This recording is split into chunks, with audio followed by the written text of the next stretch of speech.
আসসালামু আলাইকুম। আশা করি সবাই অনেক ভালো আছেন। যারা পঞ্চম শ্রেণীতে পড়ালেখা করছো, এখনও প্রিপারেশন নিতে পারোনি, কিন্তু সামনেই তোমাদের পরীক্ষা চলে এসেছে, তাদের জন্য আজকের ভিডিওটি খুবই গুরুত্বপূর্ণ ভূমিকা পালন করবে বলে আশা রাখছি। আজকের ভিডিও থেকে আমরা প্রথম প্রান্তিক মূল্যায়ন 2025-এ পঞ্চম শ্রেণীর গণিত প্রশ্ন কেমন হবে তা নিয়ে আলোচনা করব এই ভিডিওতে। এই ভিডিও থেকে আপনারা প্রশ্ন প্যাটার্ন সম্পর্কে ধারণা পাবেন, পরীক্ষায় কিভাবে উত্তর করতে হবে তা জানতে পারবেন, পরীক্ষার জন্য ছোটোখাটো একটি সাজেশনও পাবেন। প্রথমেই নমুনা প্রশ্নটি দেখে নিই। দেখো, আমি এখানে একটা নমুনা প্রশ্ন দেখিয়েছি তোমাদের জন্য। এটা যদি তোমরা সমাধান করো বা বাসায় পরীক্ষা দাও তাহলে তোমাদের পরীক্ষার বেশ ভালো একটা প্রস্তুতি হবে। এখানে 1 নংয়ে আছে সঠিক উত্তরটি, উত্তরপত্র লেখো। এখানে 1 নংয়ে সঠিক উত্তর আছে, মোট 20টি সঠিক উত্তর আছে, প্রত্যেকটির জন্য 1 মার্ক করে রয়েছে, এখানে মোট 20 মার্ক পাবে। তারপর 2 নংয়ে আছে শূন্যস্থান পূরণ করো, এখানে মোট 10টি শূন্যস্থান আছে, প্রত্যেকটির জন্য 1 মার্ক রয়েছে, মোট 10 মার্ক পাবে। তারপর 3 নংয়ে আছে সংক্ষেপে উত্তর দাও, যে কোনো 10টি, এখানে মোট 12টি প্রশ্ন আছে, যে কোনো 10টি প্রশ্ন দিতে হবে। এই প্রত্যেকটির জন্য হচ্ছে 2 মার্ক করে, মোট 20 মার্ক পাবে। তারপর 4 নংয়ে আছে 12 এবং 13 নং প্রশ্ন সহ যে কোনো 10টি প্রশ্নের উত্তর দাও, অর্থাৎ মোট 13টি প্রশ্ন আছে। দেখো এখানে এই 13টির মধ্যে 12 এবং 13 নং প্রশ্ন অবশ্যই দিতে হবে। এছাড়া আরও 11টি প্রশ্ন আছে, এই 11টি প্রশ্নের মধ্যে যে কোনো 10টি প্রশ্নের উত্তর তোমাদের করতে হবে। প্রত্যেকটি প্রশ্নের মার্ক হচ্ছে 5 করে, 5 × 50 পাবে, অর্থাৎ টোটাল মার্ক হচ্ছে 100, সময় হচ্ছে 2.5 ঘন্টা। এর মধ্যে 1 নংয়ে হচ্ছে 20 মার্ক পাবে, 2 নংয়ে হচ্ছে 10 মার্ক পাবে, 20 আর 10 হচ্ছে 30, 3 নংয়ে পাবে আরও 20, মোট 50, 4 নংয়ে হচ্ছে 50, 50, 50, 100, এই মোট 100 মার্কের পরীক্ষা হবে। এই নমুনা প্রশ্নটি থেকে বাচ্চাদেরকে আপনারা বাসাতে একটা প্রস্তুতিমূলক পরীক্ষার ব্যবস্থা করে দিতে পারবেন। এই প্রশ্নটি কীভাবে পাবেন আপনারা চাইলে স্ক্রিনশট দিয়ে রাখতে পারেন, অথবা আমি ডেসক্রিপশন বক্সে PDF লিঙ্ক দিয়ে দিব, সেখান থেকে ডাউনলোড করেও আপনারা পুরো প্রশ্নটি ব্যবহার করতে পারেন পরীক্ষা নেওয়ার জন্য। এখন আমরা এই প্রশ্নটির সমাধান দেখে নিব। প্রত্যেকটি প্রশ্ন আমি সমাধান করে দেখিয়ে দিব।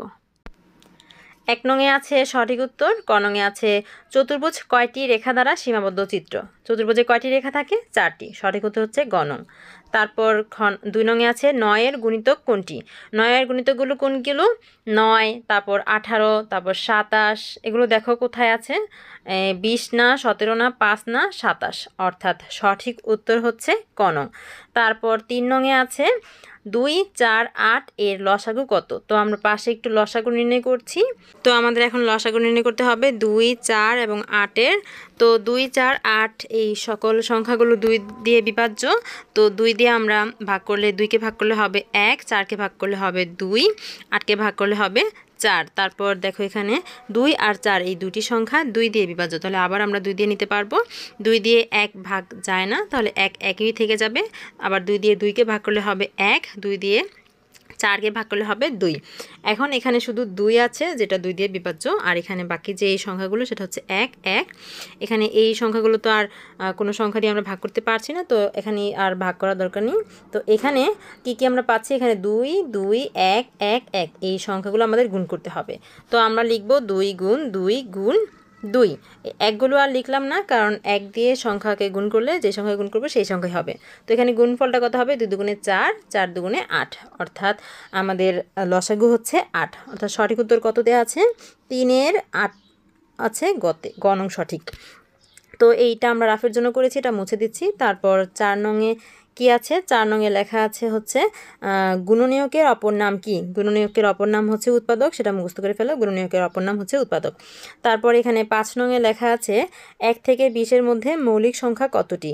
মৌলিক সংখ্যার একটা চার্ট তোমাদের আমি দেখাচ্ছি। দেখো এখানে 1 থেকে 100 পর্যন্ত সকল মৌলিক সংখ্যার চার্ট দেওয়া আছে। তো আমাদের প্রশ্নে দেওয়া আছে 1 থেকে 20-এর মধ্যে মৌলিক সংখ্যা কতটি।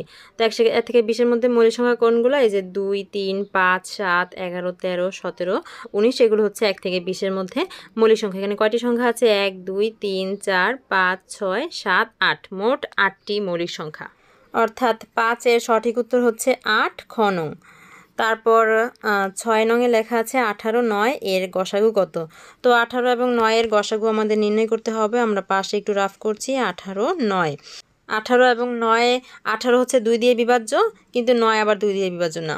তাহলে 2 নেওয়া যাবে না। তারপর 3 দিয়ে 18 বিভাজ্য 9 বিভাজ্য, তাহলে 3 দিয়ে আমরা ভাগ করতে পারবো। 3 দিয়ে 18কে ভাগ করলে হবে 3 6 18 6, 3 দিয়ে 9কে ভাগ করলে হবে 3 3 9 3। তারপর এখানে 6 আর 3 এই দুটি সংখ্যাই হচ্ছে আবার 3 দিয়ে বিভাজ্য, তাহলে 3 দিয়ে নিতে পারবো। 3 দুগুণে 6, 6কে ভাগ করলে হবে 2, তারপর 3 দিয়ে 3কে ভাগ করলে হবে 1। এখন গসাগুর ক্ষেত্রে আমরা কি করি, এই যে বাম পাশের যে সংখ্যাগুলো আমরা পাই সেগুলো আমরা গুণ করি, আর নিচেরগুলো নিব না। তো বাম পাশের সংখ্যাগুলো হচ্ছে 3 আর 3, 3 আর 3 গুণ করলে কত হবে 3 3 9, অর্থাৎ গসাগু হচ্ছে 9। তো সঠিক উত্তর হচ্ছে খ নং। খ নংয়ে আছে 9। তো এই যে খ নংটা হচ্ছে সঠিক, 6-এর খ নং। আর এই রাফের জন্য যে অংশটুকু করেছি সেটা আমরা মুছে দিই। তারপর 7 নংয়ে আছে কি, এই যেটা সংখ্যা এতকে 10 দিয়ে ভাগ করলে ভাগশেষ কত হবে। তো এই সংখ্যাটিকে 10 দিয়ে যদি আমরা ভাগ করি, আমরা বুঝতে পারছি যে ভাগ করলে এই যে এরকম ক্ষেত্রে যখন 10 দিয়ে ভাগ করা হবে তখন একদম শেষের একটা অঙ্ক হবে ভাগশেষ, অর্থাৎ এখানে হবে 6।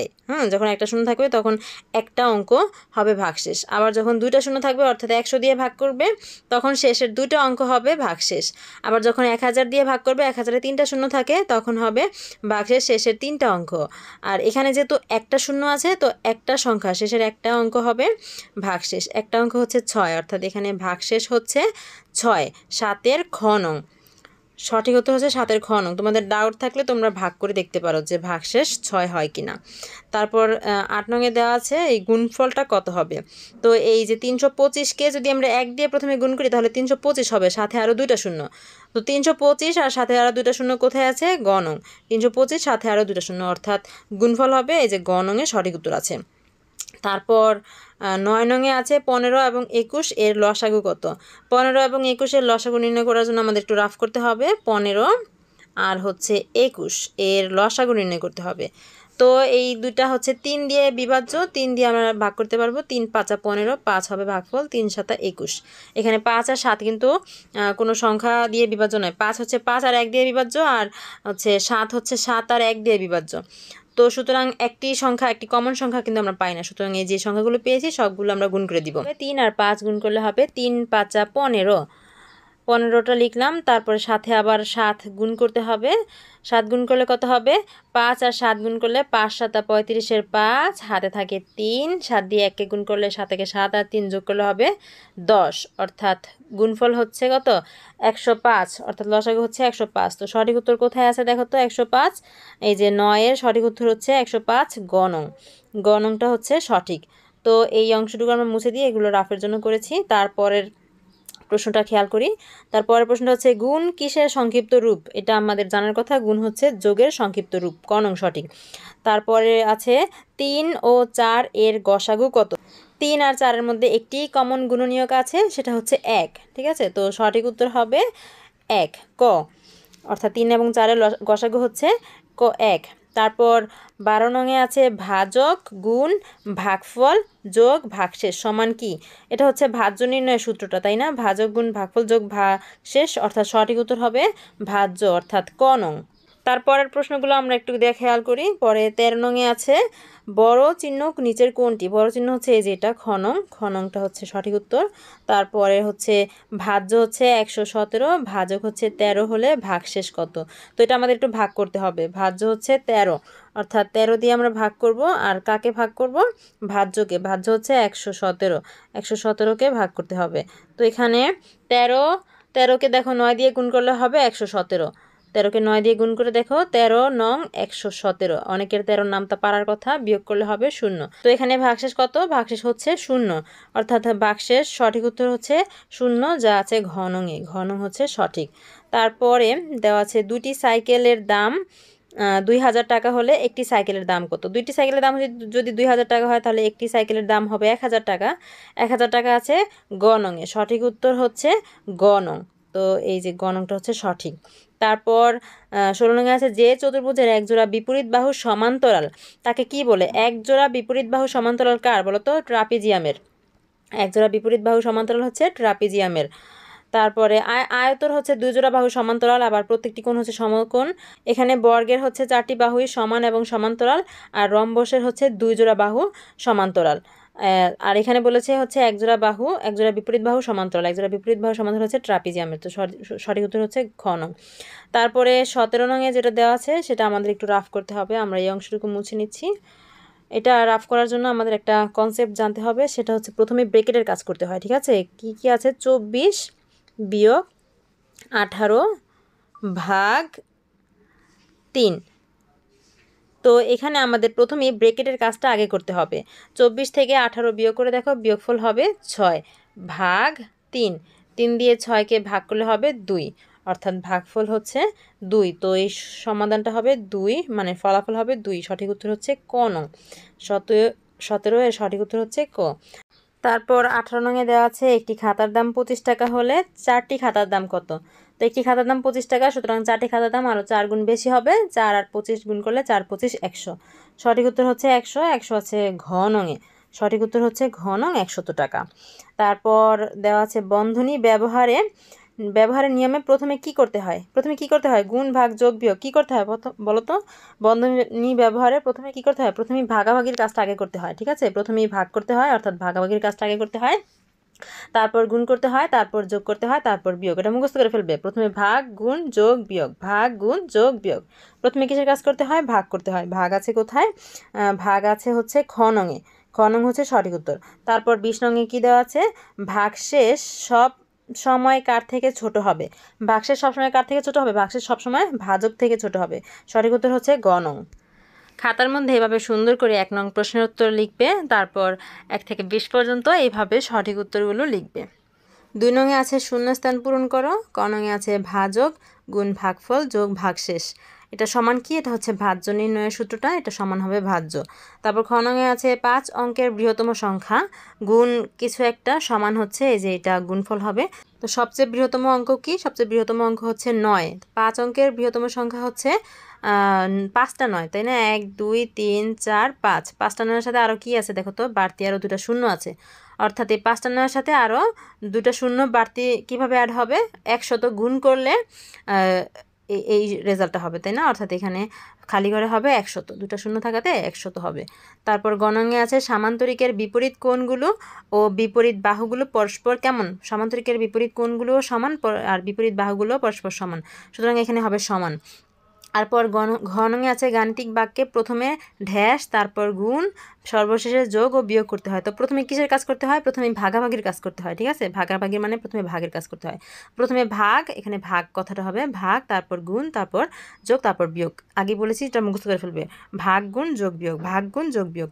তারপর নংয়ে আছে 3 গুণ 5 যোগ ক সমান 18। এখানে ক এর মান কত? এই যে ক এর মানটা বের করতে গেলে আমাদের একটু হিসাব নিকাশ করতে হবে। আমি একটু করে দেখিয়ে দিচ্ছি, দেখো এখানে। তো এই গাণিতিক বাক্যটা সমাধান করার জন্য প্রথমেই গাণিতিক বাক্যটা আমরা তুলে নিয়েছি। এখন এখানে খেয়াল করো, এই সম্পূর্ণটুকুর সাথে 3 গুণ আকারে আছে। 3 যদি আমরা সমাধানের এই পাশে নিয়ে আসি তাহলে গুণ থাকলে ভাগ হয়ে যাবে, 18 এর সাথে ভাগ হবে, আর বাকিটুকু যেভাবে আছে সেভাবেই হবে। 5 যোগ ক সমান হচ্ছে 18, ভাগ হচ্ছে 3, 18-এর সাথে 3 ভাগ হবে। এবার 18কে 3 দিয়ে ভাগ করলে 318, ভাগফল হবে 6। এবার ক এর সাথে 5 আছে কি যোগ আকারে, সমানচিহ্নের এই পাশে 5টা চলে আসলে বিয়োগ হয়ে যাবে। ঠিক আছে, 6 থেকে 5 বিয়োগ হবে, এটা হবে ক এর মান। ঠিক আছে, এটা সমান হবে ক। এখন 6 থেকে 5 বিয়োগ করলে হবে 1, অর্থাৎ আমাদের এই গাণিতিক বাক্যটার ফলাফল হচ্ছে 1। ঠিক আছে, সঠিক উত্তর বা শূন্যস্থানে লিখতে হবে কত? 1। ক এর মান হচ্ছে 1। তারপরে চ নংয়ে লেখা আছে বর্গাকৃতি কাগজের এক বাহুর দৈর্ঘ্য 6 সেন্টিমিটার হলে কাগজটির পরিসীমা কত? এই রাফটুকু আমরা একটু মুছে দিই। পরিসীমা নির্ণয়ের সূত্রটা আমাদের জানতে হবে এটা করতে গেলে। ঠিক আছে, বর্গক্ষেত্রের পরিসীমা নির্ণয়ের সূত্র হচ্ছে 4 গুণ 1 বাহুর দৈর্ঘ্য, 1 বাহুর দৈর্ঘ্য। ঠিক আছে, 1 বাহুর দৈর্ঘ্য, এটা হচ্ছে বর্গক্ষেত্রের পরিসীমা নির্ণয়ের সূত্র। মুখস্থ করে ফেলো, 4 গুণ 1 বাহুর দৈর্ঘ্য। 1 বাহুর দৈর্ঘ্য কত দেওয়া আছে এখানে? 1 বাহুর দৈর্ঘ্য দেওয়া আছে হচ্ছে 6 সেন্টিমিটার। কত দেওয়া আছে খেয়াল করো, 1 বাহুর দৈর্ঘ্য দেওয়া আছে 6 সেন্টিমিটার। তো 4-এর সাথে 6 গুণ হবে। ঠিক আছে, তো 4 গুণ 6 কত হবে? 4 6 24। বর্গক্ষেত্রের পরিসীমা হবে 24 সেন্টিমিটার, কাগজটির পরিসীমা হবে 24 সেন্টিমিটার। এই যে এখানে হবে 24 সেন্টিমিটার। ঠিক আছে, এটা মুছে দিচ্ছি। তারপরেরটা খেয়াল করো, পরেরটা কি লেখা আছে? পরেরটাতে আছে হচ্ছে 2, 3, 4 সংখ্যা তিনটির লসাগু এবং গসাগু যথাক্রমে কত হবে? 2, 3, 4 এদের লসাগু নির্ণয় করতে হবে প্রথমে। তো 2, 3, 4 এদের লসাগু আমরা নির্ণয় করি। 2, 3, 4 2, 3, 4 এগুলো কি দিয়ে বিভাজ্য? দেখো 2 দিয়ে 2 যায় 4 যায়, তো 2 দিয়ে বিভাজ্য। 2 দিয়ে 2কে ভাগ করলে হবে 1, 3 যায় না, 3 3ই থেকে যাবে, 4কে ভাগ করলে হবে 2, তারপরে আর যায় না। এখন সবগুলো সংখ্যা গুণ করতে হবে।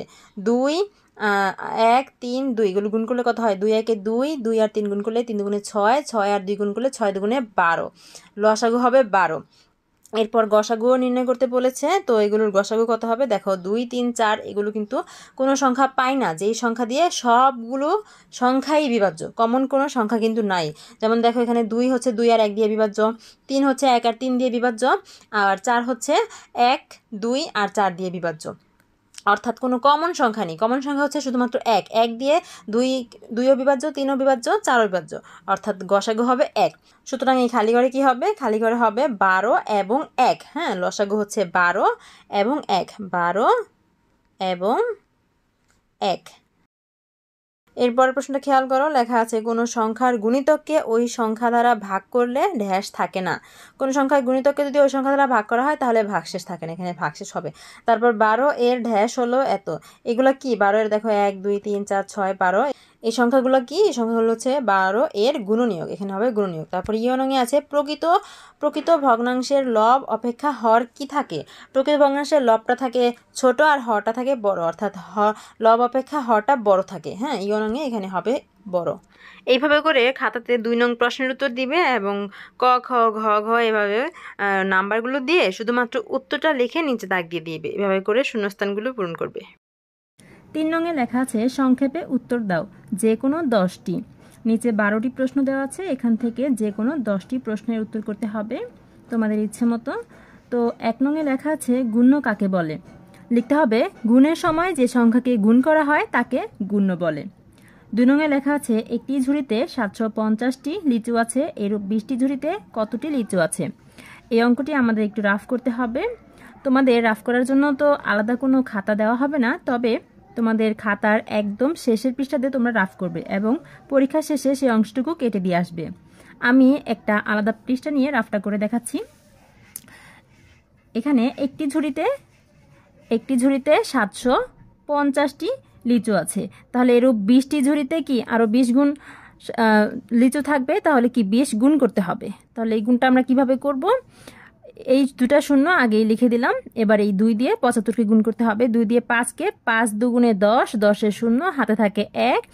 2 দিয়ে 7কে গুণ করলে 7 দুগুণে 14 আর 1 যোগ করলে হয় 15। কতগুলো হলো? 15,000টি লিচু আছে। তাহলে কি লিখতে হবে? উত্তর 15,000টি। এটা যেহেতু সংক্ষেপে উত্তর দিতে বলেছে, সুতরাং রাফ করতে হয়, যা যা করতে হয় অনেকটা পেছন দিকে করবে, খাতার একদম পেছন দিকে করবে, করে এখানে শুধু উত্তরটা লিখবে। তারপর 3 নংয়ে লেখা আছে ভাজ্য 200 ভাজক 3 ভাগশেষ 2 হলে ভাগফল কত? এখানে ভাগশেষ দেওয়া আছে, ভাজ্য দেওয়া আছে, ভাজক দেওয়া আছে, ভাগফল চেয়েছে। আমরা প্রথমেই ভাজ্য থেকে ভাগশেষটা আলাদা করে নিব, অর্থাৎ ভাজ্য হচ্ছে 200 দেওয়া আছে, সেখান থেকে ভাগশেষ দেওয়া আছে 2, সেটা বিয়োগ করে নিব। কত হবে তাহলে? 198। এটা হচ্ছে ভাজ্য। তো এই ভাজ্যকে কি দিয়ে ভাগ করে? ভাজক দিয়ে। ভাজকের মান এখানে দেওয়া আছে 3 দিয়ে এটাকে ভাগ করলেই আমরা ভাগফল পেয়ে যাব। তো 3 দিয়ে প্রথমে 19কে ভাগ করতে হবে। কত হবে? 3 6 18, এখানে হবে 18, তারপর বিয়োগ করলে এখানে 1, এখানে আবার 8টা নামিয়ে নিয়ে আসলে 18 আবার, তারপর আবার 3 6 18, তাহলে কত হয়েছে? ভাগফল 66। তো উত্তর লিখতে হবে ভাগফল 66। 4 নংয়ে লেখা আছে 10 টাকা দরে 5টি কলম ও 12 টাকা দরে 8টি পেন্সিল কিনে দোকানদারকে 200 টাকার নোট দিলে কত টাকা ফেরত দিবে? তো এই অঙ্কটা আমাদের রাফ করতে হবে। প্রথমে কত টাকা হয়েছে মোট সেটা আগে বের করি। 10 টাকা দরে 5টি কলম, তাহলে 5টি কলম কিনেছে, তাহলে একটা কলমের দাম হচ্ছে 10 টাকা, আর 5টি কলমের দাম কত হবে? গুণ করতে হবে 5 10 50 টাকা, এটা হচ্ছে কলমের টাকা। তারপরে আর কি 12 টাকা ধরে 8টি পেন্সিল কিনেছে এবং কত টাকা ধরে? 12 টাকা ধরে 8টি পেন্সিল কিনেছে, তাহলে কত টাকা হবে? 8 12 96 টাকা হয়েছে। তাহলে মোট কত হয়েছে? এখানে 6, এখানে হচ্ছে 14, মোট হয়েছে 146 টাকা। দোকানদারকে কত দিয়েছে? দোকানদারকে দিয়েছে 200 টাকা, সেখান থেকে বাদ দিবে কত 146 টাকার মোট হয়েছে। তো বিয়োগ করলে এখানে হবে কত 4, এখানে 5, কত হবে 54 টাকা।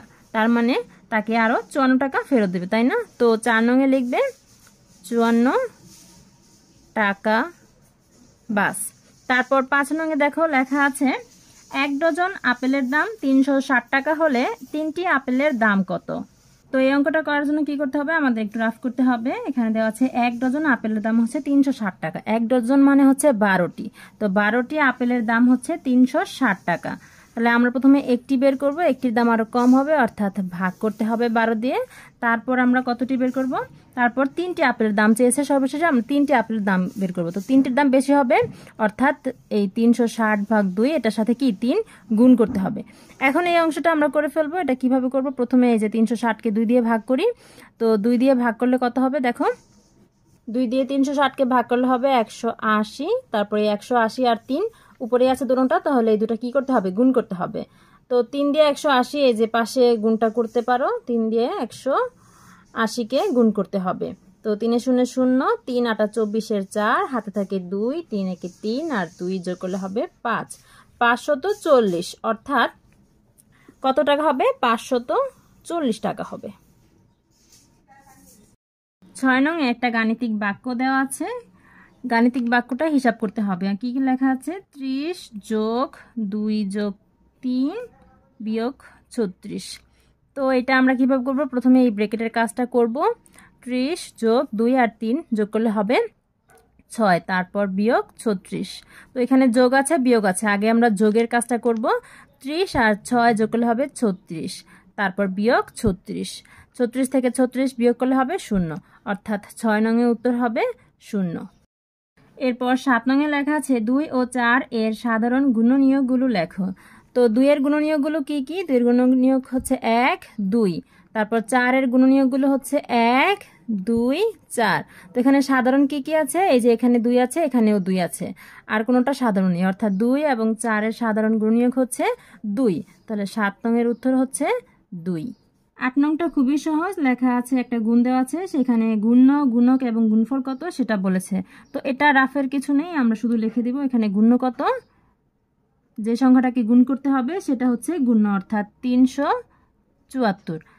তারপর গুণক কত, যেই সংখ্যাটা দিয়ে গুণ করা হবে সেই সংখ্যাটা হচ্ছে গুণক, অর্থাৎ 265।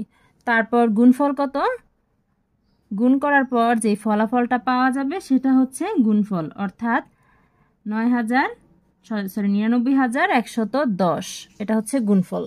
তারপর 9 নংয়ে লেখা আছে ভাজক এবং ভাগশেষের মধ্যে সম্পর্ক কি। ভাজক এবং ভাগশেষের মধ্যে একটাই সম্পর্ক আছে, সেটা হচ্ছে ভাজকটা সবসময় বড় হয় আর ভাগশেষটা সবসময় ছোট হয়। কারণ ভাগশেষটা ছোট থাকার কারণে আমরা এরপরে আর ভাগ করতে পারি না, সেজন্য ভাগশেষটা সবসময় ছোট হয়। তারপর 10 নংয়ে লেখা আছে বর্গ কাকে বলে, এটা আমাদের একটু মুখস্থ করে নিতে হবে।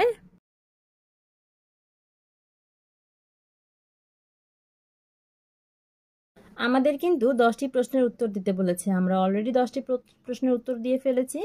তোমাদের জানার সুবিধার্থে আমি বাকি দুটির উত্তর কি হবে সেটাও বলে দিচ্ছি, কিন্তু তোমরা এখান থেকে যে কোনো 10টি প্রশ্নের উত্তর দিবে। 11 নং একটা গাণিতিক বাক্য দেওয়া আছে, সেখানে ক এর মান কত সেটা বলেছে। তো আমাদের এটা একটু রাফ করার প্রয়োজন হবে, আমরা এখানে লিখে নিচ্ছি গাণিতিক বাক্যটা। লেখা আছে 7 গুণ 8 যোগ ক সমান 63। তো এখানে ক এর মান বের করতে গেলে আমাদের প্রথমে এই 7কে সমান চিহ্নের এই পাশে নিতে হবে। 7 এখানে কি এই পুরোটার সাথে গুণ আকারে আছে, তো এই পাশে নিলে ভাগ করতে হবে, আর বাকি অংশটুকু যেভাবে আছে সেভাবে রেখে দিব। এই 63 এর সাথে কি হবে, 7 ভাগ হয়ে যাবে। 63কে 7 দিয়ে ভাগ করলে কত হবে, 7 নং 63 9 হবে, তাই না? আর এখানে ক এর সাথে 8 কি যোগ আকারে আছে, এই 8কে যদি আমি সমানের এই পাশে নিয়ে যাই তাহলে কি যোগ থাকলে বিয়োগ হয়ে যাবে, 9 থেকে 8 বিয়োগ হয়ে যাবে, আর এটাই ক এর মান হবে। কত হবে, 9 থেকে 8 বিয়োগ করলে ক এর মান হবে 1।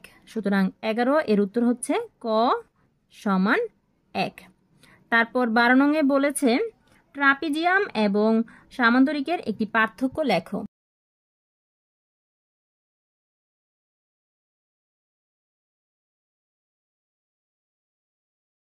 আমরা লিখব ট্রাপিজিয়াম এবং সামান্তরিকের একটি পার্থক্য হলো ট্রাপিজিয়ামে একজোড়া বাহু পরস্পর সমান্তরাল এবং সামান্তরিকের 2 জোড়া বাহু পরস্পর সমান্তরাল। 4-1 নং-এ দেখো লেখা আছে, গ্রামবাসীরা গ্রামের রাস্তা মেরামতের জন্য টাকা তোলার সিদ্ধান্ত নিলেন। গ্রামে 324টি পরিবার আছে, প্রত্যেক পরিবার 250 টাকা করে জমা দেয়, তাহলে সর্বমোট কত টাকা হবে? তো আমরা এভাবে সাজিয়ে লিখব, একটি পরিবার জমা দেয় 250 টাকা, সুতরাং 324টি পরিবার জমা দিবে আরও বেশি টাকা, সুতরাং 250-এর সাথে 324 গুণ করতে হবে। তো পাশে এইভাবে তোমরা অবশ্যই এটা গুণ করে দেখিয়ে দিবে। আর এই গুণটা করার জন্য আমরা কিভাবে করব, প্রথমে 4 দিয়ে 0কে গুণ করলে 4 0 0, 4 দিয়ে 5 গুণ করলে 4 5 20, 20 0, হাতে থাকে 2, 4 2 8 আর হাতে 2 যোগ করলে হবে 10। তারপর এক ঘরে 0, তারপর দশক স্থান থেকে গুণফল লেখা শুরু। এখানে 2 দিয়ে গুণ করলে 2 0 0, 2 দিয়ে 5 গুণ করলে 5 2 10, 10 0, হাতে থাকে 1, 2 2 4 আর হাতের 1 যোগ করলে 5। 3 দিয়ে গুণ করতে হবে, তাই এই পাশের দুটা ঘরে 0, এখান থেকে গুণফল লেখা শুরু। 3 0 0, 3 5 15 5, হাতে থাকে 1, 3 2 6 আর 1 7। এবার যোগ করলে এরকম রেজাল্ট আসবে। তো এটা লিখে দিলেই হয়ে যাবে।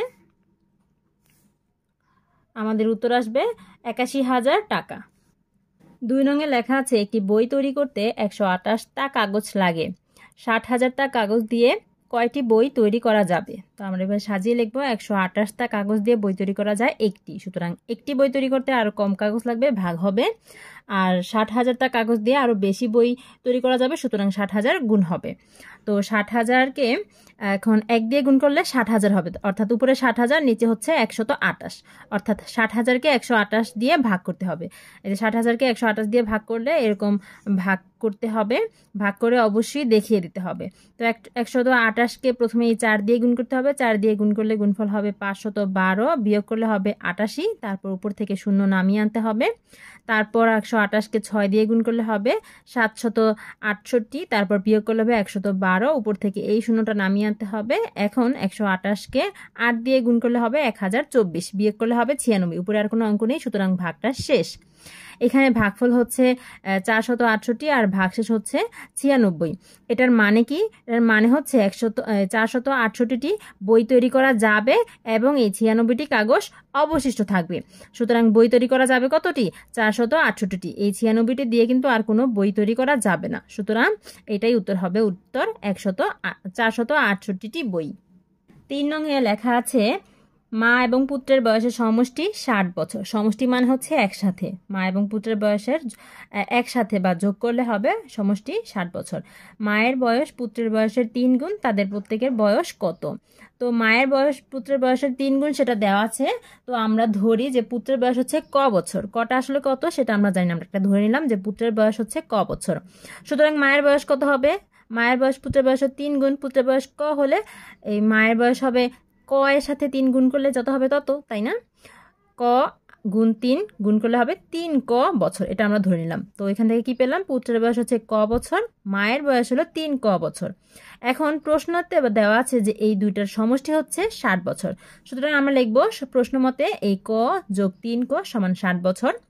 এখান থেকে ক এর মান বের করতে হবে, ক আর 3 ক যোগ করলে হবে 4টা ক, একটা ক আর 3টা ক যোগ করলে 4টা ক সমান 60। এখন 4 এর সাথে ক গুণ আকারে আছে, এই 4 যদি সমান চিহ্নের এই পাশে চলে আসে তাহলে ভাগ হবে, গুণ থাকলে ভাগ, ভাগ থাকলে গুণ, যোগ থাকলে বিয়োগ, বিয়োগ থাকলে যোগ, সমান চিহ্নের এক পাশ থেকে আরেক পাশে নিলে এইভাবে চিহ্নগুলো পরিবর্তন হয়। সুতরাং ক সমান হবে 60 ভাগ 4, 60-কে 4 দিয়ে ভাগ করে দেখো 4 15 60 হয়, অর্থাৎ 15। ক এর মান হচ্ছে 15, তাহলে ক কার বছর ছিল? পুত্রের বয়স, তাই না? তাহলে কর মান যদি 15 হয় তার মানে পুত্রের বয়স হচ্ছে 15 বছর। আর মায়ের বয়স কত হবে? এই যে মায়ের বয়সের জায়গায় ক এর মানটা বসিয়ে দাও 15, তাহলে 3 15 45, এই যে মায়ের বয়স 3 15 45 বছর। 4 নং-এ দেওয়া আছে, 2টি গরু এবং 3টি ছাগলের মূল্য একত্রে 45,080 টাকা। একটি ছাগলের মূল্য 4,560 টাকা, একটি গরুর মূল্য কত? তো একটি ছাগলের মূল্য দেওয়া আছে, আমরা এটা লিখে নেব, একটি ছাগলের মূল্য 4,560 টাকা, কিন্তু ছাগল আছে কয়টা? 3টা, সুতরাং 3টা ছাগলের মূল্য আরো বেশি হবে, গুণ হবে, আরো 3 গুণ হবে। 3 দিয়ে গুণ করলে 3 0 0, 3 6 18 8, হাতে থাকে 1, 3 5 15 আর হাতের 1 যোগ করলে হবে 16, 16 6, হাতে থাকে 1, 3 4 12 আর হাতের 1 যোগ করলে হবে 13, অর্থাৎ 13,660 টাকা, 80 টাকা। এটা হচ্ছে 300 3টি ছাগলের মূল্য। আর আমাদের প্রশ্নে কি দেওয়া আছে, 2টি গরু আর 3টি ছাগলের মূল্য একত্রে দেওয়া আছে 45,080 টাকা। সেটা লিখে নিলাম। এখান থেকে আমরা 3টি ছাগলের মূল্য এখন জানি। 3টি ছাগলের মূল্য কত পেয়েছি, 13,680 টাকা। এটা লিখে নিলাম। 3টি ছাগলের মূল্য 13,680 টাকা। এখন এই যে এই 2টা গরু 3টা ছাগল একসাথে হচ্ছে এই টাকাটা। এখান থেকে যদি 3টে ছাগল বাদ দিয়ে দিই, 3টি ছাগলের মূল্য বাদ দিয়ে দিই, তাহলে কি 2টি গরুর মূল্য থাকবে। অর্থাৎ আমরা বিয়োগ করলে 2টি গরুর মূল্য পাবো 31,400 টাকা। এখন 2টি গরুর মূল্য হচ্ছে 31,400 টাকা। একটি গরুর মূল্য আরও কম হবে, সুতরাং একটি গরুর মূল্য কত হবে, এই 31,400 থেকে এই 2 দিয়ে ভাগ করতে হবে। ভাগ করলে ভাগফল হবে 15,700 টাকা। এই ভাগটা তোমরা খাতার পাশে রাফ হিসেবে দেখে দিতে পারো। আমি এখানে করে দেখে দিচ্ছি কিভাবে ভাগটা করেছি। 2 দিয়ে 3কে ভাগ করলে 2 1 2 হবে। তারপর এখানে বিয়োগ করলে বিয়োগফল হবে 1, উপর থেকে একটা নামিয়ে নিয়ে আসলাম। এবার 5 দুগুণে 10, তারপর আবার বিয়োগ করলে বিয়োগফল হবে 1। এখান থেকে এই 4টাকে নামিয়ে নিয়ে আসলাম। 7 দুগুণে 14। এবার এখানে কিন্তু বিয়োগফল শূন্য লেখার দরকার নেই, উপর থেকে এই শূন্যটা নামিয়ে নিয়ে আসি। এবার 2কে কত দিয়ে গুণ করলে 0 হবে, 2কে 0 দিয়ে গুণ করলে 0 হবে। এবার এই 0কে নামিয়ে নিয়ে আসবো, এটাকে ভাগ করব। এবার 2কে আবারও 0 দিয়ে গুণ করলে 0 হবে। এবার উপরের প্রত্যেকটি অঙ্ককে কিন্তু ভাগ করা শেষ, ঠিক আছে। এবার বিয়োগফল আমরা 0 বসিয়ে ফেললাম, ভাগ করা শেষ। ভাগফল কত হয়েছে, 15,700। সুতরাং উত্তর হচ্ছে 15,700 টাকা। তোমরা এই ভাগটা খাতার পাশে রাফ হিসেবে দেখিয়ে দিবে। 5 নংয়ে দেখো লেখা আছে রাজু এবং রনির একত্রে 690টি লিচু আছে। রাজুর অপেক্ষা রনির 86টি লিচু কম আছে। রাজু এবং রনি প্রত্যেকের কতটি করে লিচু আছে। তো দেখো এখানে একটা লাইন আছে, রাজু অপেক্ষা রনির 86টি লিচু কম আছে। তাহলে প্রথমে আমাদের কাটা জানতে হবে, রাজুরটা জানতে হবে, তাই না। তো আমরা ধরে নিলাম যে রাজুর লিচু আছে কটি, আমরা জানি না ক এর মান আসলে কত। তাহলে রাজুর যেহেতু কটি আছে, রাজুর অপেক্ষা রনির কতটি, 86টি কম আছে, সুতরাং আমরা লিখব সুতরাং রনির লিচু আছে, এই রাজুর যে লিচু আছে ক, এই ক থেকে আরও 86টি কম, কম মানে বিয়োগ। এখন প্রশ্নে দেওয়া আছে রাজুর আর রনির একসাথে চকলেট আছে, লিচু আছে হচ্ছে 690টি। অর্থাৎ এই ক আর এই ক বিয়োগ 86, এই দুইটা একসাথে করলে এটার মান হবে 690টি, কারণ দুজনের লিচু একসাথে হচ্ছে 690টি লিচু। এখন এখানে ক এর মান আমাদের বের করতে হবে। তো এই ক আর ক যোগ করলে 2টা ক বিয়োগ 86। এখন এই 86 বিয়োগ আছে, সমান চিহ্নের এই পাশে আসলে 86 হবে যোগ, আর বাকিটা একইভাবে থাকবে। এখন এখানে যোগ করলে হবে 776। এখানে 2 ক এর সাথে গুণ আকারে আছে, এই 2 যদি আমি সমান চিহ্নের এই পাশে নিয়ে আসি তাহলে ভাগ হবে। হ্যাঁ, যোগ থাকলে বিয়োগ, বিয়োগ থাকলে যোগ, গুণ থাকলে ভাগ, আর ভাগ থাকলে গুণ, এভাবে সমান চিহ্নের এক পাশ থেকে আরেক পাশে গেলে এভাবে চিহ্নগুলো পরিবর্তন হয়, তাই না। তো এই 776কে 2 দিয়ে ভাগ করলে ভাগফল হবে 388। তো 388 এটা হচ্ছে ক এর মান। ক কার লিচুর সংখ্যা, ক হচ্ছে রাজুর লিচুর সংখ্যা, তাই না। তার মানে রাজুর লিচু আছে কটি, কর মান হচ্ছে 388টি, অর্থাৎ রাজুর লিচু আছে 388টি। এখন রনির লিচু আমরা বের করতে পারবো। রনির লিচু হচ্ছে ক থেকে 86 বিয়োগ, তো ক এর মান হচ্ছে 388, অর্থাৎ 388 থেকে 86 বিয়োগ করলে হবে 302, অর্থাৎ রনির লিচু আছে 302টি। এই তো আমরা বের করে ফেললাম, রাজুর লিচু আছে 388টি, রনির লিচু আছে 302টি। এবার 6 নংয়ে লেখা আছে একটি কারখানায় 7 দিনে 2520টি সাইকেল তৈরি হয়। ওই কারখানায় 3 সপ্তাহে কতটি সাইকেল তৈরি হয়। 7 দিনে সাইকেল কতটি তৈরি হয় সেটা দেওয়া আছে, আর আমরা কি জানি 7 দিন হচ্ছে 1 সপ্তাহ। তার মানে 1 সপ্তাহে সাইকেল তৈরি হয় হচ্ছে 2520টি। প্রশ্ন চাওয়া আছে 3 সপ্তাহে কতটি তৈরি হয়, সুতরাং 3 সপ্তাহে আরও বেশি হবে, অর্থাৎ গুণ করতে হবে। তো এই গুণটা পাশে এইভাবে দেখিয়ে দিবে, 2520কে 3 দিয়ে গুণ করলে গুণফল হবে 7560। গুণটা কিভাবে করেছি, 3 0 0, 3 দুগুণে 6, 3 5 15 5, হাতে থাকে 1, তারপর 3 দুগুণে 6 আর 1 যোগ করলে হবে 7, অর্থাৎ 7560টি সাইকেল তৈরি হবে। 7 নংয়ে দেওয়া আছে 2টি ঘন্টা আছে, একটি 12 মিনিট পর পর এবং অপরটি 5 মিনিট পর পর বাজে। যদি ঘন্টা দুইটি একসাথে বিকাল 3টার সময় বাজে, পরবর্তীতে কখন পুনরায় একসাথে বাজবে। আমরা লিখব ঘন্টা দুটি পুনরায় একসাথে বাজার সময় হবে 12 এবং 5 এর লসাগু এর সমান।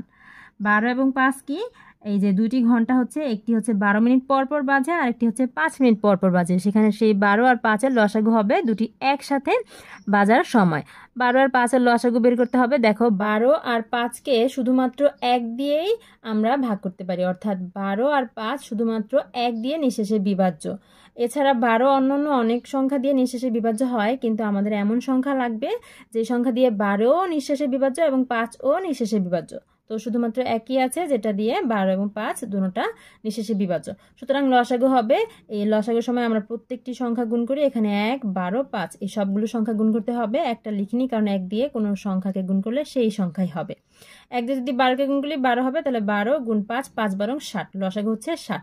অর্থাৎ ঘন্টা দুটি হচ্ছে 60 মিনিট। 60 মিনিট মানে কি 1 ঘন্টা। 1 ঘন্টা পর পুনরায় একসাথে বাজবে, সেই কথাটা লিখে দিয়েছি। আর একসাথে বাজলে তাহলে বিকাল 3টার পর কয়টা হবে সময়টা? বিকাল 3টার পরবর্তী সময় হবে এই 3টার পর আরো 1 ঘন্টা পর, অর্থাৎ 3টার পরে আরো 1 যোগ হবে, অর্থাৎ 4টার সময় পুনরায় একসাথে বাজবে। উত্তর হচ্ছে বিকাল 4টায়। 8 নং এ গসাগু নির্ণয় করতে বলা হয়েছে। ক খ দুটি প্রশ্ন আছে। ক নং এ আছে 20, 30, 36, 45, এইগুলোর গসাগু নির্ণয় করতে হবে। তো গসাগু নির্ণয় করার জন্য প্রথমে সবগুলো সংখ্যা তুলে নিয়েছি। এখানে আমাদের এমন সংখ্যা লাগবে যেই সংখ্যাটা দিয়ে এই প্রত্যেকটি সংখ্যা নিঃশেষে বিভাজ্য, ঠিক আছে? অর্থাৎ প্রত্যেকটি সংখ্যার একটি সাধারণ গুণনীয়ক আমাদের লাগবে। তো আমরা শুধুমাত্র একটি সংখ্যাই পাই, সেটা হচ্ছে 1। 1 দিয়ে এই প্রত্যেকটি সংখ্যা নিঃশেষে বিভাজ্য হয়, অন্য কোনো সংখ্যা কিন্তু পাই না।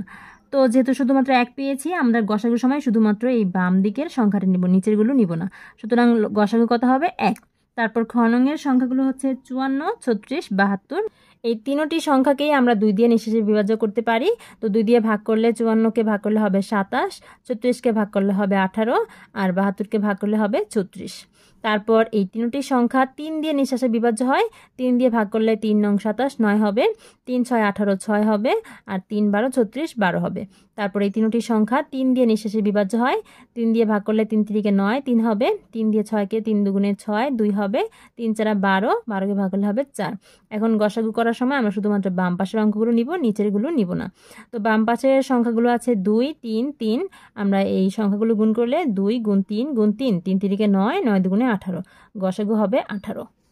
9 নং এ লসাগু নির্ণয় করতে বলা হয়েছে। ক খ দুটি প্রশ্ন আছে। ক নং এর সংখ্যাগুলো হচ্ছে 20, 12, 25, 32। লসাগু নির্ণয় করার জন্য আমাদের সকল অঙ্ক নিঃশেষে বিভাজ্য হয় এমন দরকার নেই, শুধুমাত্র দুটি সংখ্যা নিঃশেষে বিভাজ্য হলেই আমরা সেই সংখ্যা নিব। তো প্রথমেই আসে 2, 2 দিয়ে 20কে ভাগ করলে 10, 12কে ভাগ করলে 6, 25কে ভাগ করা যায় না, 25 যেভাবে আছে সেভাবেই থাকবে। 32কে ভাগ করলে হবে 16, 16 2 32। তারপরে আবারও 2 দিয়ে ভাগ করা যায়। 2 দিয়ে 10কে ভাগ করলে 5, 6কে ভাগ করলে 3, 25 যায় না 2 দিয়ে ভাগ, তাই 25 25ই থেকে যাবে। 16কে ভাগ করলে হবে 8, 8 2 16। তারপরে দেখো এখানে যে সংখ্যাগুলো পাচ্ছি সেখানে এখানে 5 আছে, এখানে 3 আছে, এখানে 25 আছে। 5 আর 25 এই দুইটা হচ্ছে 5 দিয়ে ভাগ করা যায়, তাই না? 5 দিয়ে নিঃশেষে বিভাজ্য। সুতরাং আমরা 5 দিয়ে নিব। আর 2 দিয়ে কিন্তু এখানে শুধুমাত্র 8 যায়, তাহলে 2 নেওয়া যাবে না। 3 দিয়ে শুধুমাত্র 3 যায়, 3ও দেওয়া যাবে না, ঠিক আছে? কারণ আমাদের দুটি সংখ্যা কমপক্ষে নিঃশেষে বিভাজ্য যেতে হবে। আর 4 দিয়ে তো একটিও যায় না, 5 দিয়ে এই দুটি যায়, সুতরাং 5 নিব। 5 দিয়ে 5কে ভাগ করলে 1 হবে, 3 যায় না, 3 3ই থেকে যাবে। 25কে ভাগ করলে 5 দিয়ে 5 5 25, 5 হবে। 8 ভাগ যায় না, 8 8ই থেকে যাবে। আর লসাগু নির্ণয় করার জন্য আমরা এই সকল সংখ্যাগুলো কি করব? গুণ করব। তো 2 গুণ 2 গুণ 5 গুণ এই 1 লেখার দরকার নেই, গুণ 3 গুণ 5 গুণ 8। তো এই সবগুলো সংখ্যা যদি গুণ করি তাহলে কত হবে? এখানে 2 2 4, 4 আর 5 গুণ করলে 4 5 20, 20 আর 3 গুণ করলে 3 20 60। তো এখানে এই সবগুলো সংখ্যা গুণ করে পেলাম কত? 60। তারপর এখানে 5 আর 8 গুণ করলে 5 8 40, পেলাম কত? 40। এখন এই 60 আর 40 যদি গুণ করি তাহলে 4 6 24, আর এই যে দুটা শূন্য, অর্থাৎ গুণফল কত হয়েছে? 2400। এই যে 2400, এটা হচ্ছে গুণফল, অর্থাৎ নির্ণয় লসাগু হচ্ছে 2400। তারপর খ নং এর সংখ্যাগুলো হচ্ছে 9, 16, 18। তো এখানে খেয়াল করো, এই যে 16 আর 18 এই দুইটা হচ্ছে 2 দিয়ে নিঃশেষে বিভাজ্য, তাহলে 2 দিয়ে ভাগ করলে 2 দিয়ে ভাগ করতে পারবো আমরা। 9 যাবে না, 9 9 থেকে যাবে। 16কে ভাগ করলে হবে 8, আর 18কে 2 দিয়ে ভাগ করলে হবে 9 2 18 9। তারপরে এখানে 2 দিয়ে শুধুমাত্র 8 যায়, তাহলে 2 নেওয়া যাবে না। 3 দিয়ে এই 9ও যায়, 9ও যায়, তাহলে 3 দিয়ে আমরা কি ভাগ করব? 3 দিয়ে 9কে ভাগ করলে 3 3 9, 3 দিয়ে 8 ভাগ করা যায় না বা নিঃশেষে বিভাজ্য নয়, তাহলে 8 8ই থেকে যাবে, 9কে ভাগ করলে হবে 3, 3 3 9। তারপরে এই যে এখানে 3 এখানে 3, এই দুইটাই 3 দিয়ে যায়, তাহলে 3 নিতে পারবো আমরা। 3 দিয়ে 3কে ভাগ করলে হবে 1, 8 যায় না, 8 8 থেকে যাবে, 3কে ভাগ করলে হবে 1। লসাগু নির্ণয়ের জন্য এই সকল সংখ্যাগুলো আমরা গুণ করব, লিখব 2 গুণ 3 গুণ 3 গুণ 8, 1 লেখার দরকার নেই। তো এই সংখ্যাগুলো গুণ করলে কত হবে? 3 দুগুণে 6, তারপর 3 6 18, তো 18 পেলাম এইগুলো গুণ করে। তারপরে 18কে 8 দিয়ে গুণ করলে আমরা পাবো 8 8 64 4, হাতে থেকে 6, তারপর 8 একে 8, 8 আর 6 যোগ করলে হবে 14, অর্থাৎ 144। 144 হচ্ছে নির্ণয়ের লসাগু। তারপর 10 নংয়ে আছে, কোনো স্থানে 10 জনের বেশি শিক্ষার্থী আছে, একজন শিক্ষক 42টি কলা, 84টি বিস্কুট এবং 105টি চকলেট কোনো অবশিষ্ট না রেখে শিক্ষার্থীর মধ্যে সমান ভাগে ভাগ করে দিতে চান। কতজন শিক্ষার্থীর মধ্যে শিক্ষক কলা, বিস্কুট এবং চকলেট ভাগ করে দিতে পারবেন? তো কলা, বিস্কুট এবং চকলেটের সংখ্যা হচ্ছে 42, 84 এবং 105। এই সংখ্যাগুলোর আমাদের গসাগু নির্ণয় করতে হবে। আর আমরা এইভাবে লিখব, শিক্ষার্থীর সংখ্যা হবে 42, 84, 105 এর লসাগু এর সমান। তো এই সংখ্যাগুলোর লসাগু নির্ণয় করব 42, 84 এবং 105। এখানে 2 দিয়ে শুধুমাত্র 42 নিঃশেষে বিভাজ্য আর 84 নিঃশেষে বিভাজ্য, তাহলে 2 নেওয়া যাবে না। 2 দিয়ে কিন্তু 105 নিঃশেষে বিভাজ্য নয়। আমরা গসাগুর সময় সকল সংখ্যা নিঃশেষে বিভাজ্য হয় এমন সংখ্যা নিতে হবে। 3 দিয়ে এই তিনটাই নিঃশেষে বিভাজ্য হয়, তাহলে 3 দিয়ে আমরা ভাগ করব। 3 দিয়ে 42কে ভাগ করলে হবে 14, 3 দিয়ে 84কে ভাগ করলে হবে 28, 3 দিয়ে 105কে ভাগ করলে হবে 35। এরপর যে সংখ্যাগুলো পেলাম এখানে দেখো, 2 দিয়ে 14 নিঃশেষে বিভাজ্য, 28 নিঃশেষে বিভাজ্য, কিন্তু 35 নিঃশেষে বিভাজ্য নয়, তাহলে 2 বাদ। তারপর 3 দিয়ে একটাও নিঃশেষে বিভাজ্য নয়, তাহলে 3 বাদ। তারপর 4 দিয়ে 28 নিঃশেষে বিভাজ্য, তাহলে আর তো কোনোটা নিঃশেষে বিভাজ্য নয়, তাহলে 4ও বাদ। 5 দিয়ে শুধুমাত্র 35 নিঃশেষে বিভাজ্য, তাহলে 5ও বাদ। তারপর 6 দিয়ে একটিও নিঃশেষে বিভাজ্য নয়, তাহলে 6ও বাদ।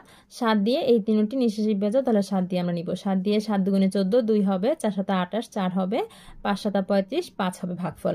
এখন গসাগুর সময় আমরা শুধুমাত্র বাম পাশের অঙ্কগুলো নিব, 3 আর 7।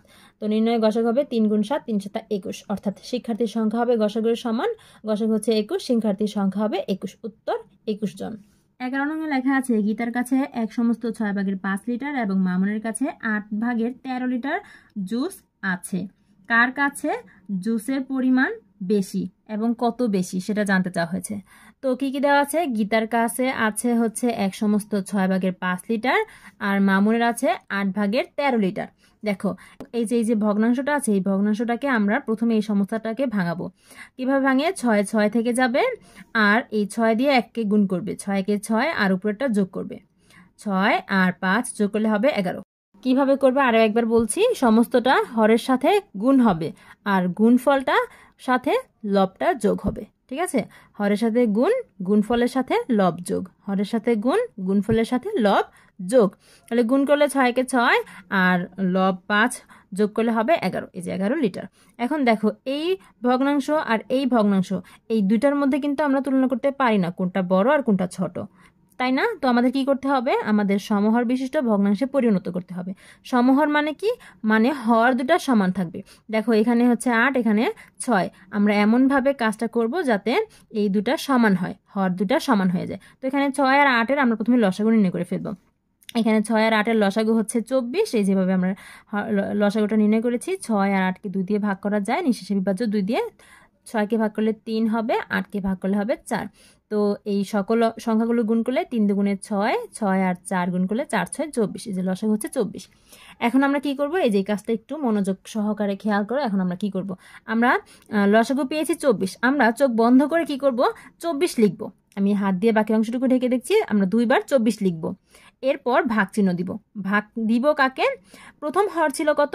6, তারপর দ্বিতীয় হর ছিল 8। ভাগ দিব প্রথমে 6, তারপর 8। খেয়াল করো, প্রথমে 6 লিখব প্রথম হরটা, তারপর দ্বিতীয় হরটা 8 লিখব। এখন ভাগ করে ভাগফলটা লিখে দিব। 6 দিয়ে ভাগ করলে হবে 4 6 24, ভাগফল হবে 4, আর 8 দিয়ে ভাগ করলে হবে 3 8 24, ভাগফল হবে 8। তারপর কি করব? ভগ্নাংশ দুটি লিখব। সুতরাং দিয়ে ভগ্নাংশ দুটি লিখব। ভগ্নাংশ দুটি কি ছিল? একটা ছিল 6 ভাগের 11, 6 ভাগের 11 লিখেছি। তারপর একটা ছিল হচ্ছে 8 ভাগের 13, এই যে 8 ভাগের 13 লিখেছি। ভগ্নাংশ দুটি লেখার পর এই যে ভাগফল পেয়েছি যেটা, সেইটা আমরা লবে হরে গুণ করব। এই যে প্রথমেই আমরা এই ভগ্নাংশর সাথে এই 4 গুণ করে দিব, লবেও গুণ করব 4, হরেও গুণ করব 4। তারপর এই ভগ্নাংশের সাথে এইখানের ভাগফলটা গুণ করে দিব, লবেও 3 গুণ করে দিব, হরেও 3 গুণ করে দিব। এখন শুধু গুণ করে গুণফল লিখলেই হবে। 4 দিয়ে 11 গুণ করলে 4 11 44, আর 4 দিয়ে 6 গুণ করলে 4 6 24, এখানে 3 13 39 আর 3 8 24। দেখো এই জিনিসটা আমি আরও একবার বলছি। প্রথমে যেটা আমরা লসাগু পেয়েছি, লসাগুটা দুইবার লিখব, ভাগ দিয়ে হর দুটা লিখব, তারপর ভাগফল বের করব। এরপর ভগ্নাংশ দুটি লিখে নিব। এবার ভগ্নাংশ এর লবের সাথেও একই সংখ্যা গুণ করব, হরের সাথেও একই সংখ্যা গুণ করব, তারপর এইখানেও লব হরে এই ভাগফলটা দিয়ে আমরা গুণ করব, তারপর শুধু গুণফলটা লিখে ফেলবো। দেখো এখন যেই ভগ্নাংশ দুটি আমরা পেয়েছি সেখানে এখানেও হর 24, এখানেও হর 24, অর্থাৎ সমান হর দুটা হয়ে গেছে, অর্থাৎ সমহর বিশিষ্ট ভগ্নাংশ আমরা প্রকাশ করেছি। এখন আমরা যে ভগ্নাংশ দুটি পেয়েছি এই দুটি ভগ্নাংশের হর যেহেতু সমান, সুতরাং লব দুটির তুলনা করতে পারি। একটা লব হচ্ছে 44 আর একটা লব হচ্ছে 39। তো এখানে কোনটা বড়? 44 বড়, 39 ছোট, তাই না? 44 যেহেতু বড় তাহলে এই পুরো ভগ্নাংশটা বড় আর এই ভগ্নাংশটা হচ্ছে ছোট। যেদিকে বড় সেদিকে মুখটা খোলা থাকবে। আর এই ভগ্নাংশটা কোনটা? এই ভগ্নাংশটা মানে হচ্ছে যে 11/6, এই যে 11/6, আর এটা মানে হচ্ছে 13/8। এটা কার পরিমাণ? এটা হচ্ছে গীতার পরিমাণ, তাই না? তার মানে হচ্ছে গীতার জুসের পরিমাণ বেশি। এটা যেহেতু বড় তাহলে গীতার জুসের পরিমাণ বেশি। এটা আমরা বের করে ফেললাম। এবার বের করতে হবে যে কতটুকু বেশি। সুতরাং গীতার যেহেতু বেশি, গীতারটা থেকে আমরা মামুনেরটা বাদ দিব, তাহলেই বের হয়ে যাবে যে কতটুকু বেশি। তো বিয়োগটা আমরা কিভাবে করব? 6 আর 8-এর আমরা প্রথমেই লসাগু নির্ণয় করব। 6 আর 8-এর লসাগু আগেই নির্ণয় করেছি, পেয়েছিলাম কত? 24। এখন এই 24কে এই 6 দিয়ে ভাগ করব, 6 দিয়ে ভাগ করলে হবে 4, সেই 4 দিয়ে 11কে গুণ করলে 4 11 44, তারপরে এই বিয়োগ থাকবে। এবার এই 24কে 8 দিয়ে ভাগ করব, 8 দিয়ে ভাগ করলে হবে 3, সেই 3 দিয়ে এই 13কে গুণ করলে 3 13 39। আর একবার বলছি, প্রথমে লসাগু নির্ণয় করব, লসাগুকে হর দিয়ে ভাগ করব, ভাগফলকে লব দিয়ে গুণ করব, আবার এই লসাগুকে হর দিয়ে ভাগ করব, যেই ভাগফল আসবে সেই ভাগফলের সাথে লব গুণ হবে। হ্যাঁ, লসাগুকে হর দিয়ে ভাগ, ভাগফলের সাথে লব গুণ, হর দিয়ে ভাগ, লবের সাথে গুণ। ঠিক আছে? তারপর এখানে বিয়োগ করলে হবে 5 আর নিচে 24। তো এই এতটুকু পরিমাণ হচ্ছে বেশি। সুতরাং আমরা উত্তরটা পেয়ে গেছি। উত্তর হচ্ছে গীতার জুসের পরিমাণ বেশি ও 24/5 লিটার বেশি আছে। 12 নঙে হিসাব করতে হবে। ক নঙে একটা যোগ আর খ নঙে একটা বিয়োগ দেওয়া আছে। ক নঙের দেওয়া আছে 6/4 যোগ 6/3, এই দুটা ভগ্নাংশকে যোগ করতে হবে। তো 6 আর 6-এর লসাগু 6 হবে, তারপর এই 6 দিয়ে ভাগ করতে হবে। ওই তো আগের মতোই, প্রথমে হরগুলোর কি করতে হবে? লসাগু নির্ণয় করতে হবে, তারপর লসাগুটা লিখতে হবে। এই লসাগুকে হর দিয়ে ভাগ, লব দিয়ে গুণ। হর দিয়ে ভাগ করলে হবে 1, সেই 1 দিয়ে লবকে গুণ করলে হবে 4, এই হর দিয়ে ভাগ করলে হবে ভাগফল 1, 1 দিয়ে 3কে গুণ করলে হবে 3। এখন যোগ করলে হবে 3 আর 4 যোগ করলে হবে 7, এই যে 7 আর নিচে 6। এখন এখানে দেখো 7টা বড়, 6 ছোট, তাহলে 7কে ভাগ করতে হবে। এই যে 7কে 6 দিয়ে ভাগ করতে হবে। ঠিক আছে? তো 7কে ভাগ করতে গেলে কি করতে হবে? 6কে একবার গুণ করা যায়, তাই না? 6 একে 6, 1 পাই। তো এখানে বিয়োগ করলে 1 হবে। তো এখানে দেখো এটা হচ্ছে ভাগশেষ আর এটা হচ্ছে ভাগফল। এখন এখানে কি কাজটা করেছি খেয়াল করো। এখানে হর কত ছিল? 6। হরই থাকবে, ভাগশেষটা লবে যাবে। যে ভাগশেষ হচ্ছে 1, একটা লবে, আর হর হচ্ছে 6। হর যা ছিল তাই নিচে লিখে দিব। ঠিক আছে? এখন এই যে এটা হচ্ছে আমাদের উত্তর, 1 সমস্ত 6/1, 1 সমস্ত 6/1। তারপর খ নংটা কিভাবে করব? 3 বিয়োগ 4/3। প্রথমেই লসাগু নির্ণয় করতে হবে। এখানে 3-এর নিচে 1 আছে মনে মনে, সেই 1 আর 4-এর লসাগু হচ্ছে 4। সেই 4কে এখানে হর আছে 1 দিয়ে ভাগ করতে হবে, ভাগ করলে হবে 4। ওই 4 দিয়ে 3কে গুণ করলে 3 4 12। তারপরে এই বিয়োগ। এখন এই 4 দিয়ে এই 4কে ভাগ করলে হবে 1 দিয়ে 3কে গুণ করলে হবে 3। এটা কিভাবে করেছি বুঝতেই পারছো। প্রথমে লসাগু নির্ণয় করেছি হরগুলোর, এখানে হর হচ্ছে 1, এখানে হর হচ্ছে 4। 4 আর 1-এর লসাগু 4। এখন লসাগু নির্ণয় করা শেষ। লসাগুকে হর দিয়ে ভাগ, লব দিয়ে গুণ, তাই না? এখানে হর হচ্ছে 1 দিয়ে ভাগ করলে হবে 4, সেই 4 দিয়ে লবকে গুণ করলে হবে 12। এখানে এই হর দিয়ে ভাগ করলে হবে 1 দিয়ে লবকে গুণ করলে হবে 3। ঠিক আছে? হর দিয়ে ভাগ, লব দিয়ে গুণ। এখন এখানে বিয়োগ করলে হবে কত? 9 আর নিচে আছে 4। এখন এই অংশটুকু কি আছে দেখো, 9 বড় আর 4 হচ্ছে ছোট। লব যদি বড় থাকে, অর্থাৎ উপরে যদি বড় সংখ্যা থাকে, তাহলে সেটাকে ভাগ করতে হবে। তো 9কে ভাগ করে দিব 4 দিয়ে। এখন 4 কয়বার যায়? 9-এর মধ্যে 2 বার যায়। 4 দুগুণে 8, এই যে 2 লিখেছি, 4 দুগুণে 8, বিয়োগ করলে এখানে 1 হবে। এখন এইখানে কি কাজটা করেছি? আমরা যেটা ভাগশেষ পাবো সেটা লবে লিখবো, আর যেটা হর ছিল সেটা হরেই থাকবে, আর যেটা ভাগফল সেটা সমস্ত হয়ে যাবে। ঠিক আছে? তো এই যে এতটুকু হচ্ছে উত্তর, 2 সমস্ত 4/1, এটাই উত্তর। 13 নংটা কিন্তু খুবই গুরুত্বপূর্ণ। দেখো 13 নংয়ে লেখা আছে, দুটি প্রশ্ন আছে এখানে, ঠিক আছে? একটি আঁকতে বলা হয়েছে আর অথবা দিয়ে আরও একটি প্রশ্ন আছে। তো 13 নং যখন উত্তর করবে তখন হয় উপরেরটা করবে অথবা নিচেরটা করবে, ঠিক আছে? তো আমি দুটি সমাধান করে দেখিয়ে দিচ্ছি। প্রথমটা হচ্ছে একটি আয়ত আঁকো যার ভূমি 5 সেন্টিমিটার এবং উচ্চতা 3 সেন্টিমিটার।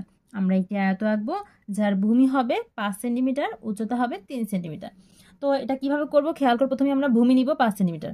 এমন একটি স্কেল লাগবে আমাদের। দেখো এই স্কেলের মধ্যে কিন্তু দুটো অংশ দাগানো থাকে। এখানে ছোট ছোট যেটা সেটা হচ্ছে সেন্টিমিটার দেওয়া থাকে, দাগানো থাকে, ঠিক আছে? আর যেটা বড় বড় দাগানিত থাকে সেটা হচ্ছে ইঞ্চি, ঠিক আছে? তো আমরা ইঞ্চি নিব না, আমরা নিব সেন্টিমিটার। তো আমাদের 5 সেন্টিমিটার লাগবে। আমরা প্রথমেই কি নিব, স্কেলের সাহায্যে 5 সেন্টিমিটার দৈর্ঘ্যের একটি রেখা নিব, ঠিক আছে? স্কেলের সাহায্যে 5 সেন্টিমিটার দৈর্ঘ্যের একটি রেখা নিব। 5 সেন্টিমিটার কোথায় দেখো তো, এই যে এখানে 5 সেন্টিমিটার দৈর্ঘ্যের একটি রেখা নিবে। আর অবশ্যই অঙ্কনগুলো পেন্সিলের সাহায্যে করবে, ঠিক আছে?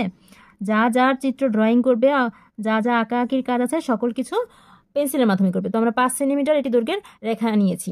এখন কি করতে হবে, এই আমরা যে রেখাটা আঁকলাম 5 সেন্টিমিটার, এটা হচ্ছে প্রথম ধাপ, ঠিক আছে? এটা ধাপ নাম্বার 1। প্রথম ধাপে আমরা স্কেলের সাহায্যে 5 সেন্টিমিটার দৈর্ঘ্যের একটি রেখা আঁকেছি। দ্বিতীয় ধাপে এই প্রথম ধাপে অঙ্কিত এই রেখার ওপর জ্যামিতি বক্সের এই যেরকম ত্রিকোণী শীট ব্যবহার করে আমরা দুটি লম্ব আঁকবো। লম্ব কিভাবে আঁকবো খেয়াল করো, এইভাবে নিচেরটার সাথে বসাবো। নিচে যেটা আঁকলাম রেখা, এই রেখার সাথে একদম সোজাসুজি করে এভাবে বসাবো। তারপর বসানোর পর যখন বসানো হয়ে যাবে তখন এই পাশ দিয়ে আমরা লম্ব আঁকবো। একদম বড় করে লম্বটা এঁকে দিবে। লম্বটা আঁকার পর এই একটা লম্ব আঁকলাম আমরা, এবার আরও একটি লম্ব আঁকতে হবে, দুটি লম্ব আঁকতে হবে, তাই না? তো এইভাবে সোজা করে বসিয়ে ত্রিকোণী সেটটা, জ্যামিতি বক্সের ত্রিকোণী সেটটা সোজা করে বসিয়ে এইভাবে করে পাশ দিয়ে লম্ব আঁকবে। দেখতে হবে এরকম কোণাগুলো যাতে সমান থাকে, সোজা করে এই লম্বটা আঁকবে। এখন লম্বটা আঁকার পর আমরা, এটা হচ্ছে দ্বিতীয় ধাপ, ঠিক আছে? এবার কি করব, এই 5 সেন্টিমিটার রেখেছি, এবার আরেকটা ছিল 3 সেন্টিমিটার। এবার এই স্কেল থেকে আমরা 3 সেন্টিমিটার নিব। দেখো কোথায় 3 সেন্টিমিটার আছে, এই যে এই পাশটায় 3 সেন্টিমিটার আছে। এই যে এখানে এই যে 3 সেন্টিমিটার, আমরা এই লম্ব থেকে 3 সেন্টিমিটার রেখা চিহ্নিত করব, ঠিক আছে? এই যে 3 সেন্টিমিটার এখানে আসে, এখান থেকে আমরা এভাবে বিন্দু দিয়ে চিহ্নিত করব। এখান থেকে 3 সেন্টিমিটার নিব, এখান থেকেও 3 সেন্টিমিটার নিব। এবার কি করব, 3 সেন্টিমিটার নেওয়ার পর আমরা এই বিন্দু দুটি যোগ করে দিব।